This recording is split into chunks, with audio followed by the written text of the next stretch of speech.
Welcome my dear rockers. आज हम देखने वाले हैं बिलीवर 2, जिसका हमने हाल ही में 2 दिन पहले एक्सप्लेनेशन किया था। तो रॉकर्स, ये मूवी बिलीवर के आगे की कहानी नहीं है, बल्कि एक तरह से पहले पार्ट की एंडिंग का एक्सप्लेनेशन है। इसलिए आप इसके पहले पार्ट को जरूर देखें। इसमें हमें जॉश के गायब होने और आखिर में यंग के जॉश को ढूंढ निकालने के बीच की पूरी कहानी दिखाई जाती है, जो कि काफी ज्यादा इंटरेस्टिंग है। और इसमें हमें पता चलेगा कि आखिर असली ली है कौन। तो चलिए शुरू करते हैं। मूवी की शुरुआत में हमें पिछले पार्ट का रिकैप दिखाया जाता है। कहानी जॉश के गायब होने के बाद डायरेक्टर ब्रायन यानी कि नकली ली के पकड़े जाने के साथ शुरू होती है, जिसके बाद हमें जॉश कुक ब्रदर्स और अपने डॉग के साथ कहीं जाते हुए दिखाया जाता है। यहाँ उसे अपने डॉग के कॉलर में एक ट्रैकर मिलता है, जो कि जाहिर है यंग ने लगाया होगा। यानी कि यंग पिछले पार्ट के आखिर में उस ट्रैकर की वजह से जॉश के पास नहीं पहुंचा था। इस ट्रैकर को ऑफ करने के बाद जॉश एक एटीएम पर रुकता है और फिर ये लोग अपने खुफिया ठिकाने पर जाते हैं। यहाँ हमें एक और चीज पता चलता है कि जॉश भी मिस्टर ली नहीं है, बल्कि वो खुद ली को अपने सामने लाना चाहता है। इसलिए उसने ब्रायन के पैसे खुद रख लिए और उसका माल पुलिस को पकड़वा दिया। अब जॉश कुक ब्रदर से बताता है कि असल में जब मैंने पार्क का हाथ काटा था तो उसने ईवू शिपिंग के 2 डायरेक्टर्स के बारे में बताया था, जिन्हें मैंने तुम लोगों के जरिए मरवा दिया, और उनकी बॉडी अब तक ली के खास यानी कि बिग नाइफ तक पहुंच चुकी होगी।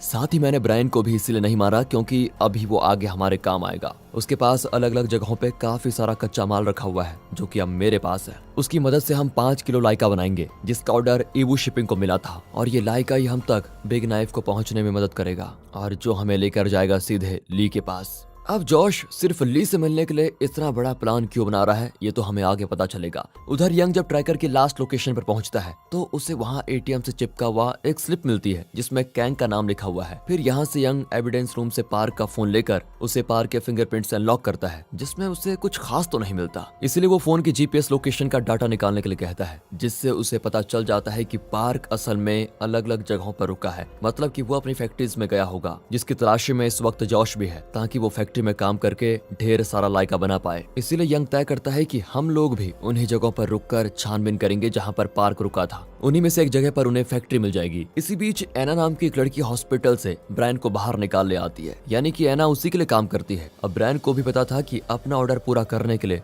बिग नाइफ यहाँ जरूर आएगी। उसे ये लगता है कि बिग नाइफ उसे यहाँ से निकाल कर लेकर जाएगी। मतलब उधर जॉश कुछ प्लान कर रहा था तो इधर ब्रायन ने भी कुछ सोचा हुआ था। इसके बाद हमें बिग नाइफ को दिखाया जाता है, जो कि कोरिया सिर्फ ब्रायन से मिलने आई है। उसके पूछने पर ब्रायन बताता है कि कैसे जॉश ने मेरे माल, पैसा सब कुछ गायब करने के साथ मेरे 2 डायरेक्टर्स को भी मरवा दिया। इसी वजह से हम आपका ऑर्डर पूरा नहीं कर पाए, लेकिन थाईलैंड में इससे भी 2 गुना माल छिपाया हुआ है और यहाँ पर मेरी जान को भी खतरा है। तो अगर आप मुझे यहाँ से निकाल कर थाईलैंड लेकर जाएंगी तो वो पूरा का पूरा माल मैं आपको दे दूंगा। यहाँ हमें ये भी पता चलता है कि जिस गिनों की जॉश ने जान ली थी वो असल में बिग नाइफ का बड़ा भाई था, जिसकी मौत का बिग नाइफ को भी कोई दुख नहीं था। उसे तो बस लेना देना सिर्फ पैसों और माल के नुकसान से था। यहाँ ब्रायन बिग नाइफ को जॉश के बारे में बताता है कि वो लाइका बनाने में लगा हुआ है। उसके पास लाइका बनाने के लिए 2 केमिस्ट भी हैं। असली दुश्मन वही है आपका। यहाँ बिग नाइफ ब्रायन का साथ देने के लिए तैयार हो जाती है। अब दूसरी ओर जॉश कुक ब्रदर्स के साथ कच्चा माल लेकर एक फैक्ट्री में आता है, जिस पर वहाँ काम करने वाले लोगों ने कब्जा किया हुआ था, क्योंकि उन्हें काम से निकाल दिया गया था।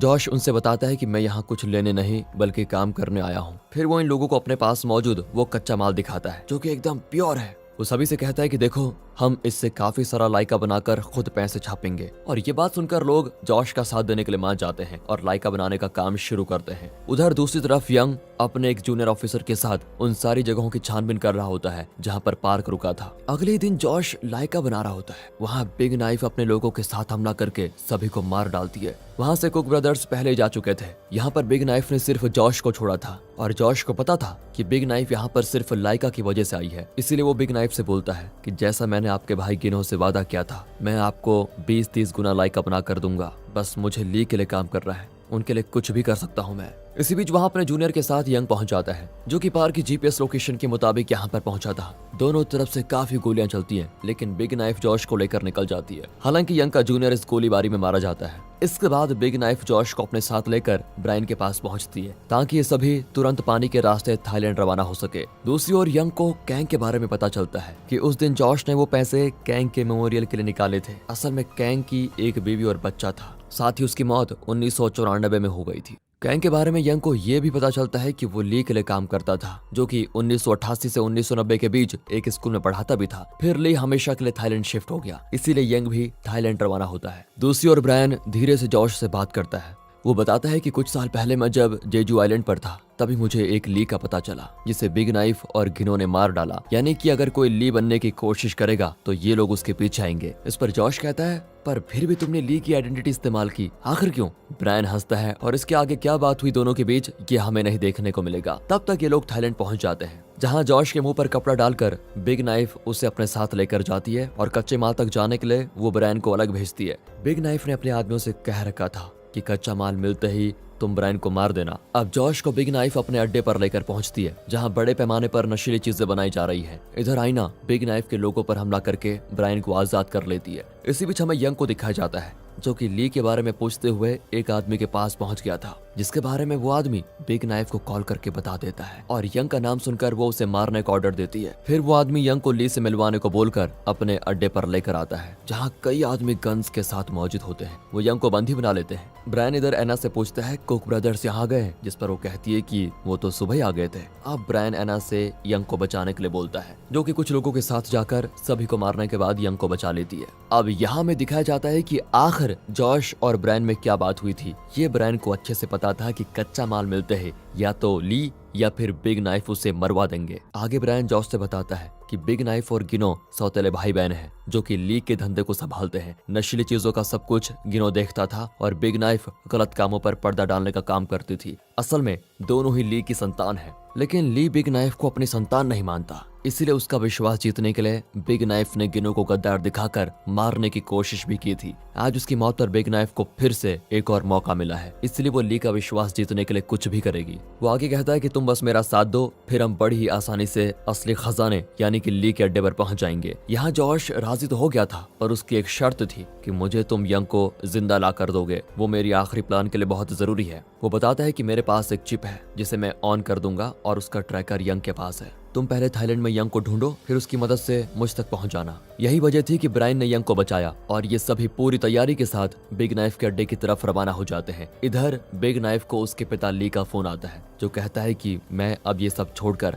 अपने परिवार के साथ जिंदगी बिताना चाहता हूँ, इसलिए तुम मुझे खुश करने की नाकाम कोशिश बंद कर दो। इस चीज को सुनकर बिग नाइफ का दिमाग खराब हो जाता है और वो जॉश को बुरी तरह मारना शुरू कर देती है। तभी वहाँ पर कुक ब्रदर्स के साथ एना भी अपने आदमियों को लेकर आ जाती है। वो वहाँ सभी को मार देते हैं। इधर जैसे जॉश को बिग नाइफ मारने वाली होती है, उसे एक तरफ से जॉश और पीछे से यंग गोली मार देता है, जिसके साथ उसकी कहानी होती है खत्म। लेकिन अभी ब्रायन का हिस्सा बाकी था। वो जॉश से पूछता है कि आखिर तुम्हें कैसे पता चला कि मैं असली ली नहीं हूँ, जिसके जवाब में जॉश कहता है कि उस दिन जीजू आइलैंड पर सिर्फ तुम नहीं बल्कि मैं भी था। उस वक्त मुझे पता चल गया कि अगर कोई ली नाम से बिजनेस करने की कोशिश करता है तो असली ली के कुत्ते उसे सूंघते हुए वहां पहुंच जाते हैं और फिर उन्हीं के जरिए मैं ली तक पहुंच सकता था। फिर जब तुम ली बनकर आए तो मैंने इसका फायदा उठाकर चुपचाप अपने प्लान को अंजाम दिया और लाइका का सैंपल लीक कर दिया, साथ ही फैक्ट्री की लोकेशन भी शेयर कर दी। उसके बाद बाकी का काम तुमने कर दिया। अब ब्रायन उसका प्लान सुनकर काफी खुश होता है और बोलता है कि जब मैं तुमसे मिला तो मुझे कुछ अजीब लगा। फिर जब तुम्हारे बारे में पता किया तो पता चला कि ली ने तुम्हारे माँ बाप को जान से मार दिया था, इसलिए मैंने तुमसे हाथ मिलाया था, क्योंकि मुझे पता था अपना बदला पूरा करने के लिए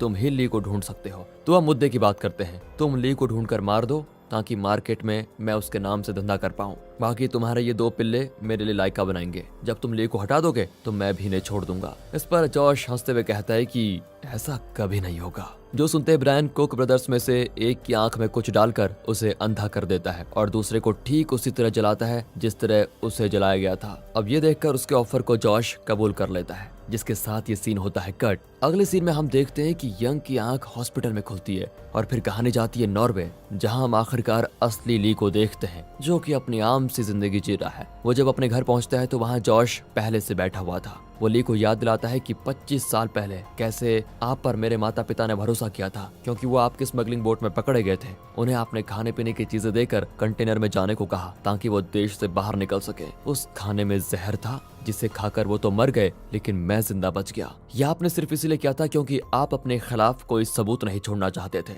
दुनिया के लिए तो आप प्रोफेसर बनकर सिंपल लाइफ जी रहे हैं। आगे वो कहता है कि मैं आपकी बेटी और पोती को जान से मार दिया हूँ। अब ये देखते ही जैसे ही ली उसे मारने के लिए गन निकालता है, वैसे ही जॉश उसे गोली से मार देता है। अब क्योंकि ली तो मर चुका था, तो ब्रायन ने वादे के मुताबिक कुक ब्रदर्स को लाइका बनवाने के बाद छोड़ दिया था। अब इस बिजनेस पर सिर्फ उसी का राज होगा। कुक ब्रदर्स जॉश के पास नॉर्वे आ जाते हैं। इधर यंग देखता है कि जॉश ने अपना ट्रैकर खुद ऑन किया है। यही वो सीन है जो हमें पहले पार्ट के एंड में दिखाया गया था। यंग ट्रैकर का सिग्नल पीछा करते हुए जॉश से आकर मिलता है, जिससे जॉश बताता है कि मैंने ली और उसके परिवार को मारकर अपना बदला ले लिया है, पर मुझे अभी शांति नहीं मिली। इस पर यंग कहता है कि तुम्हें पता है, जब तुम किसी को मारते हो तो तुम खुद ली बन जाते हो। जॉश कहता है कि मेरा तो मकसद पूरा हो गया, आप भी मुझे ली समझकर पकड़ो और अपना मकसद पूरा कर लो। इतना कहकर वो जैसे ही यंग की तरफ गन पॉइंट करता है, वैसे यंग अपने बचाव में उसे गोली मार देता है और यहाँ जॉश मर जाता है। अब यंग का मकसद भी पूरा हो गया था, तो वो भी कुछ खास खुश नहीं होता।